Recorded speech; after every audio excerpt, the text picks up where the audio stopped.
Now I know that a lot of you who are watching these videos don't consider yourselves to be salespeople or professionals in the world of sales, right? However, one thing we want to remember is that in every aspect of life, we are trying to influence and persuade other people. And this could be anything from your personal relationships. You might be persuading your partner, your significant other, where to go for lunch, okay, or dinner, or on vacation, right? Or whether to buy that house or the other house, or whether to buy this car or the other car. How about both cars? Okay, I like cars, yes. Although I drive a minivan, and I'm proud of it. Okay, so that's besides the point.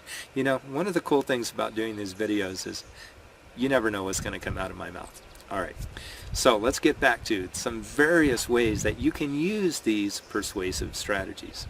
You can use them in your relationships, as I mentioned. Of course, you can use them in any type of sales situation, whether you're trying to sell books to the readers or you're trying to sell your idea for a book to the publisher so that they will publish it. If you're trying to persuade people to use your coaching services, maybe you're a great business coach or you're a great life coach or transformational coach, any of those areas. However, maybe you love the coaching aspect of it, but you really hate selling. You really hate trying to convince people to sign up for that next 8 weeks session with you, or the next month, or whatever it might happen to be. Some of you might have a year-long program, which might be, you know, the good thing about that is you only have to sell it once, right?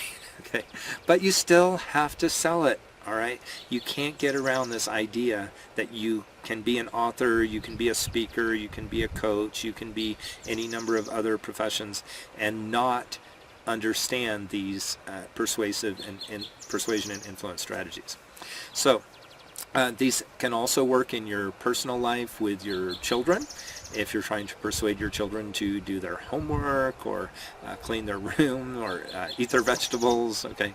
Now sometimes, okay, you can just use your credibility and authority. And like, you know, I used to hear sometimes when I was a kid, why? I'd say, why do I have to do that? And one of my parents would say, well, because I said so.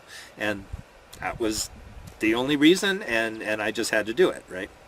But most of us can't really do that with our customers, okay, or with people that we want to do business with, or with our romantic partner, okay, or with our coworkers. We can't just say, do it because I said so. So one of the things that we're going to learn in Elite Persuasion Academy is some different ways to help persuade and influence others that are ethical, yet powerful and persuasive. This is Dr. Lawrence J. Clark, signing off from the Manzano Mountains in northern New Mexico.